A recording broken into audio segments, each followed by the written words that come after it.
Voici donc l'hémicycle le plus grand d'Europe. Les places des députés en bas. Vous voyez la liste des députés, les noms des députés, les places des députés, les numéros des députés, les groupes. Il y a 7 groupes politiques officiels, plus les non-inscrits.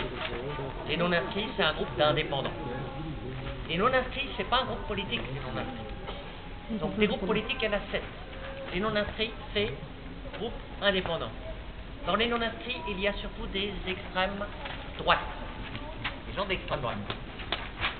Les non-inscrits sont tout à fait à droite dans l'hémicycle. Sur les plans, vous voyez ça, tout à fait à droite. NI, non-inscrits. Les groupes de gauche. Les groupes de gauche, ils sont placés, ils sont installés là-bas. À gauche du président. Voilà. Les groupes de droite, ils sont à droite du président, bien sûr. Et au centre, les centristes libéraux. Le groupe le plus à gauche, c'est le groupe de l'extrême gauche, qui s'appelle GUE-NGL. Sur les plans, c'est GUE-NGL. Gauche Unie Européenne, Gauche Unie Européenne, NGL, Nordic Green Left. Dans certains pays, ça s'appelle comme ça. C'est l'équivalent de l'extrême gauche. C'est le groupe de l'extrême gauche. Ensuite, il y a, dans l'ordre où ils sont placés, il y a le PSE. PSE, Parti Socialiste Européen. 215 députés, 215 sièges, comme on dit. C'est le deuxième plus gros groupe du Parlement. Le deuxième plus grand groupe. Après le PPE. On va expliquer après. Ensuite, on a le groupe des Verts, écologistes, Verts. ALE, Alliance Libre Européenne. Ensuite, au centre, le groupe ALDE. Alliance des libéraux démocrates du Parlement européen. Les libéraux au centre, au milieu. Alliance des libéraux démocrates du Parlement européen, ALDE. Ensuite, on a le groupe UEN, Union pour l'Europe des Nations. C'est un groupe de droite indépendante, droite souverainiste, indépendante, assez nationaliste, en général plutôt assez opposée à l'Europe, plutôt assez relativement contre l'Europe. Ensuite, on a quoi? On a le groupe PPE, PE, Parti populaire européen, démocrate européen. C'est le groupe des conservateurs chrétiens démocrates du Parlement européen. 275 députés, c'est le plus gros groupe, c'est le plus grand groupe au niveau du nombre de députés, c'est le plus gros groupe, le plus grand groupe du Parlement européen. Parti populaire européen, démocrate européen. C'est un groupe très gros, très important aussi. Ensuite, on a IND-DEM, Indépendance et démocratie. C'est un groupe eurosceptique, d'eurosceptiques. Ce sont des députés européens, principalement, majoritairement, eurosceptiques. IND-DEM, Indépendance et démocratie. Et ensuite, donc, on a 1, 2, 3, 4, 5, 6, 7 groupes. On a parlé de 7 groupes. Donc, 7 groupes politiques officiels, j'ai expliqué ça. Et en plus, il y a les NI, les non-inscrits, donc l'extrême droite surtout, dans les non-inscrits, dans les indépendants. Groupe indépendant, groupe qui n'a pas le statut de groupe politique. Les non-inscrits, c'est pas, je le répète, c'est pas un groupe politique. Ensuite, chaque député a sa place dans chaque groupe. Les députés sont placés, sont installés par ordre alphabétique. Ils ne sont pas tous les Belges ensemble, les Néerlandais ensemble, les Tchèques ensemble, les Français ensemble. Ils sont par ordre alphabétique. Devant les places des députés, il y a une première rangée. Vous voyez, première rangée en forme de demi-cercle. Juste devant. Ce sont les places pour les présidents, les sièges du président et les coprésidents des groupes politiques officiels.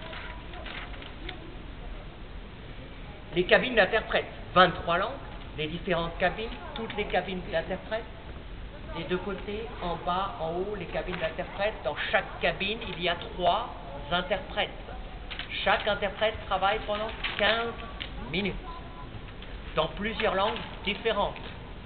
Minimum, chaque interprète connaît minimum déjà 3-4 langues différentes de l'Union européenne. C'est énorme, c'est impressionnant.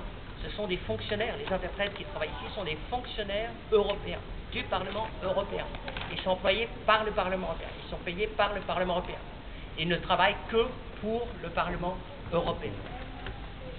Donc les fonctionnaires européens, interprètes, ici, travaillent dans les différentes cabines, en bas, en haut, des deux côtés, là-bas et là-bas. Il y a les écrans d'information qui indiquent, au fond, à côté des horloges, les écrans d'information qui indiquent les résultats, les votes, qui indiquent le temps de parole. Le temps de parole dépend de la taille des groupes des députés. Les gros groupes ont plus de temps de parole que les petits groupes. En général, de 1 minute jusqu'à 3 minutes.